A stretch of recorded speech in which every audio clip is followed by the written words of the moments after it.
Hey, how you going there, good people? So in this video we're going to talk about flying saucers, where they came from and whether or not is really an active suppression, or simply just because people don't like the look of them that we don't use them today. You know, that we don't see flying saucers on the streets and the skies. You know, we can't buy them.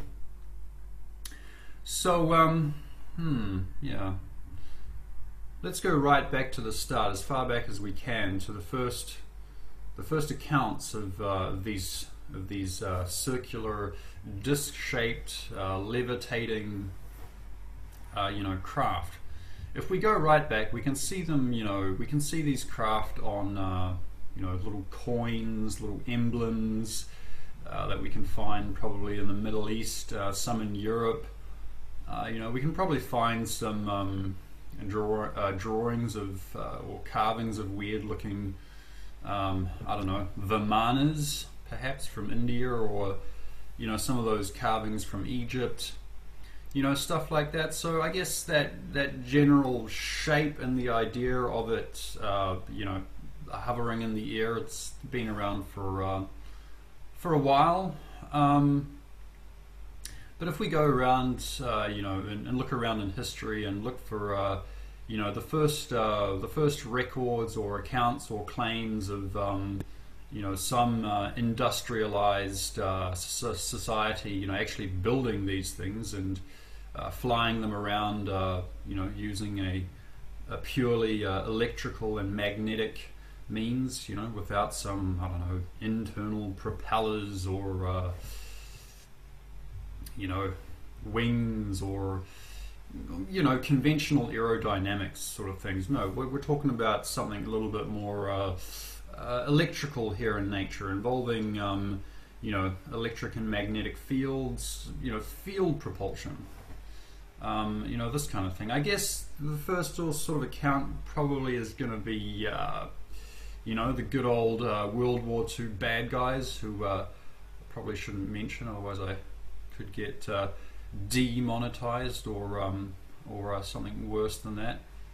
So, yeah, you know who I'm talking about. So, I guess that was perhaps the first sort of industrialized account of some nation or military building these vehicles. And if we really go into it, we have quite a lot of technical information we can actually find from that period. Talking about how they used some sort of spinning mercury engine that perhaps those people at the time they got from the vimanas from India. Involving a mercury turbine engine, which is documented in the Vedic scriptures of ancient India, and how that was able to negate gravity and fly around in the air and possibly go off world as well. So yeah, we have some engineering details there from Germany, and so I guess around that time, the technology also started popping up in the other Western countries. There was Thomas Townsend Brown, which I believe I think he was from France or traveled between Europe and the US, and he was developing his electrogravitic propulsion devices, as it were, and these are also kind of disc-shaped apparatus, which also levitated in the air. And nowadays people build these lifters, which are also called asymmetric capacitors.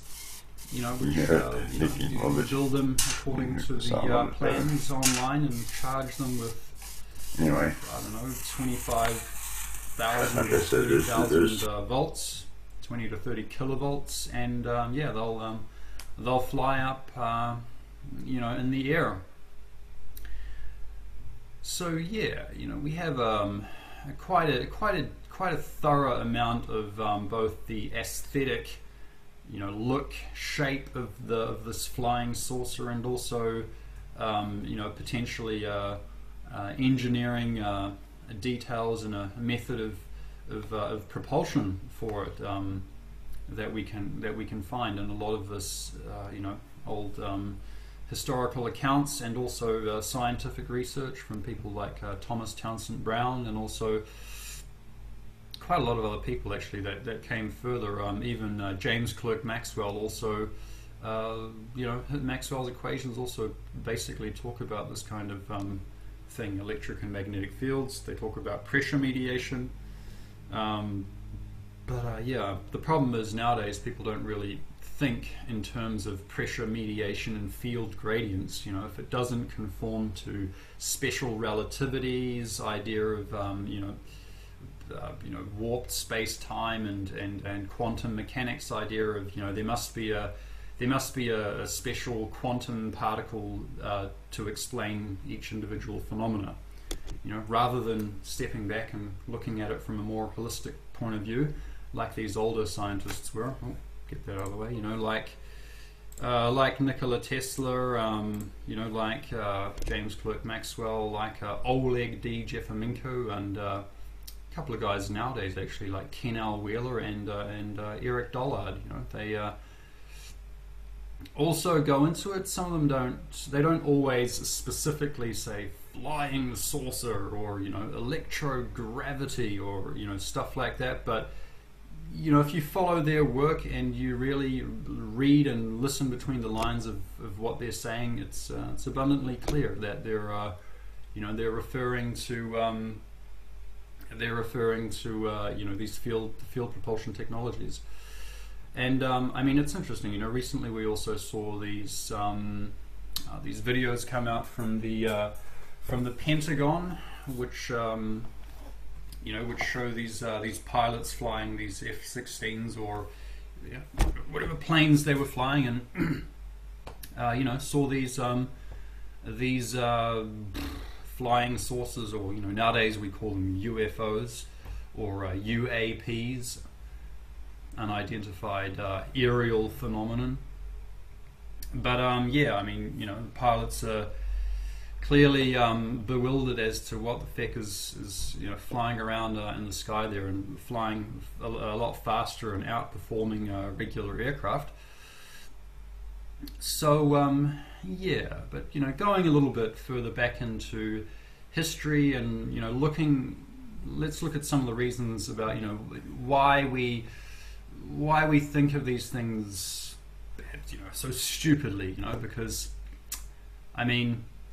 we tend to think, and there's a lot of speculation and really paranoia about this. Like it's like, oh my God, it's because there is an active suppression and assassinations, and it's this cabal, and these people at the top that have it, that are controlling us all, and we don't have it because of them. And this is a very common theme that goes around in the the disclosure community, or the the independent news community, or the just people in general who are interested in investigating this thing. This is a common theme idea that the reason we don't see this kind of thing in public is because it's an active suppression. And I tend to think that yes, there is a strong element of that, and there's plenty of evidence to suggest that there is an active suppression. Like there are, people are threatened, harassed. It does happen, but I guess in this video I just like to point out that like I tended to go along that route of thought for a long time, but it's also very clear that it's an aesthetics thing. People nowadays, because of the way these flying saucers have been portrayed on cartoons and comedy, it's been ridiculed and flung about as you know, a funny thing, you know, like Mars attacks and, you know, like all this crazy shit. It's just made to look like very stupid and you know, like I could just imagine, you could imagine a lot of cases where, you know, people would build these electrogravitic craft and would obviously be looking for investors to take the technology further, to mass produce it.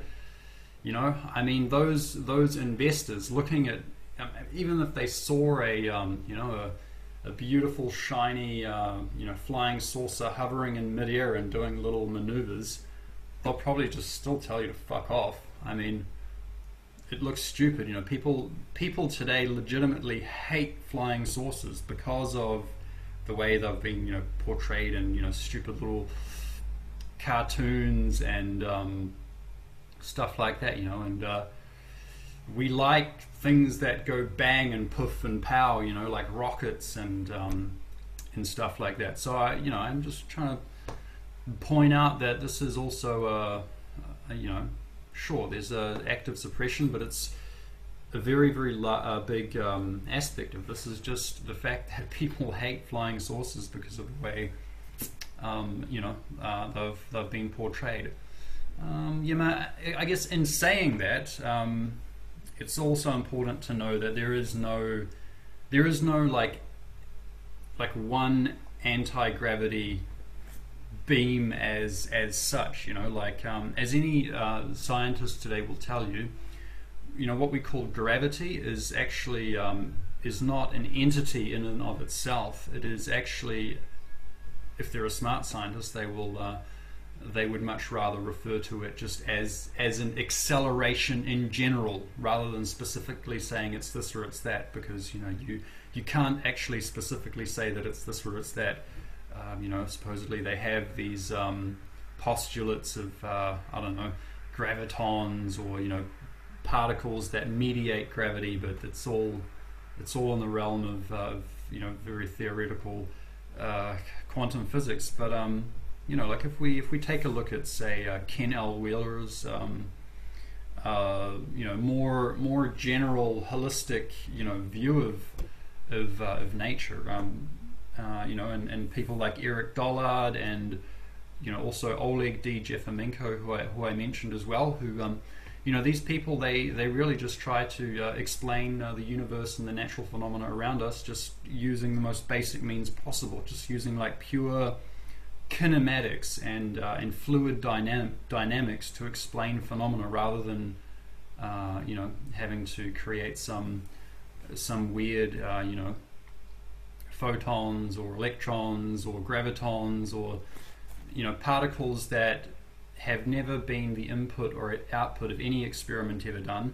They cannot be you know, measured in a rest state. There is no rest mass of an electron. There is no rest mass of a photon. There is no rest mass of a so-called graviton. There is no way to detect them. It is purely a mathematical contrivance to balance out the formulas and to you know, continue to be able to use, you know, special relativity and QM, quantum mechanics. But yeah, I mean, as I was saying, you know, if you step back and look at this thing and look at you know, the universe from a more natural, philosophical way and a holistic way, as Ken L. Wheeler is saying, what we call gravity, the reason you know, stuff goes up, stuff goes down, or stuff flies in the air, this is dependent on 7 variables. So there are actually 7 variables which influence, or should I say determine, whether or not something goes up or it goes down or it flies in the air. And so I'll, you know, just go over these very quickly. They are medium.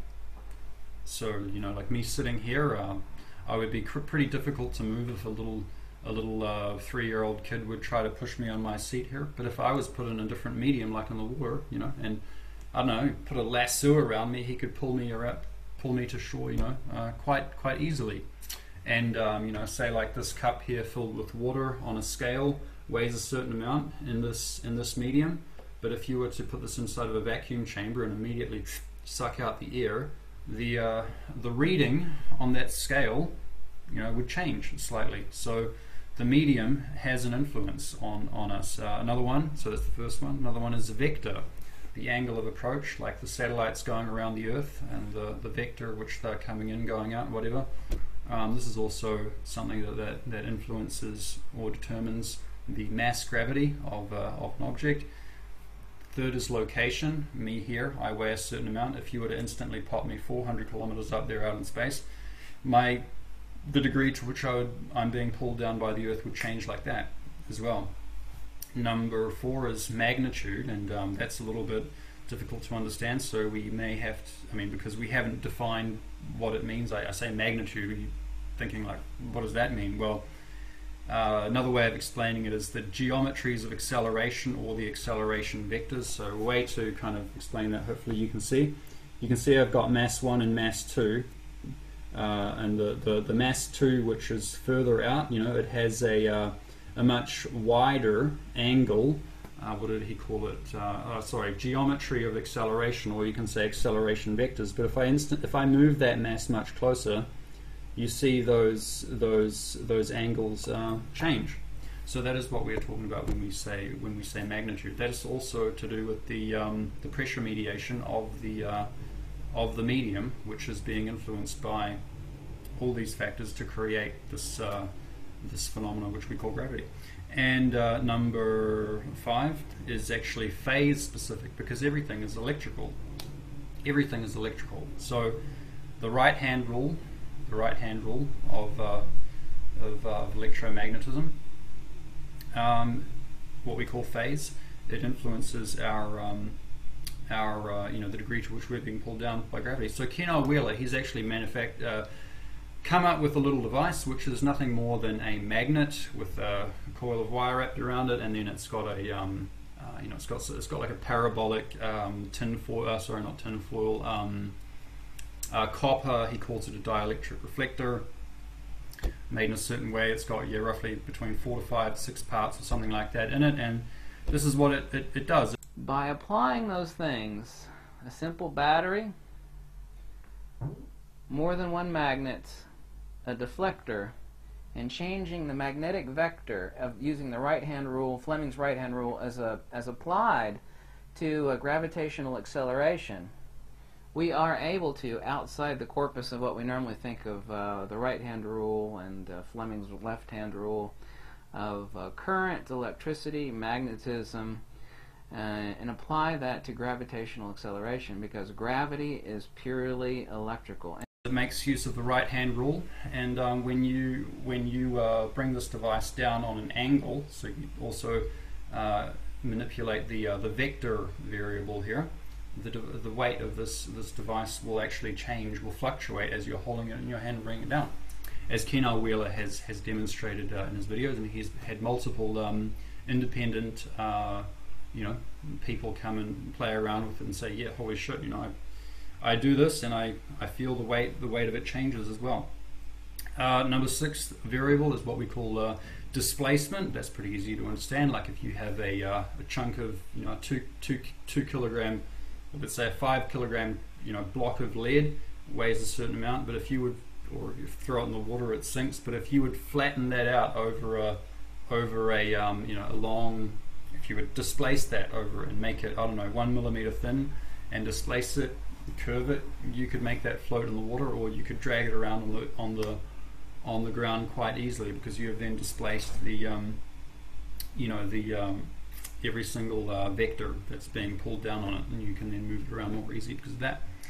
Now there is a 7th variable which Ken hasn't actually gone into, but I have I've gotten somewhat of a hunch, somewhat of a feeling as to what that may be, and I can't say exactly, but it's really just conceptualization at this point. But I feel that it may have to do, you can see at the top here, I've got medium, and then I've got 2 other sub variables branching off from medium, and the first one is ambient pressure. So the ambient pressure of the medium will influence us as well. This is also to do why certain hot air balloons go up, certain other gases which have a different ambient pressure, different weight, go up or go down or whatever. So the ambient pressure of the medium, and also the another one here, if you're familiar with electrical engineering, this is the dielectric permittivity of the medium, and this is also related to electromagnetic retardation.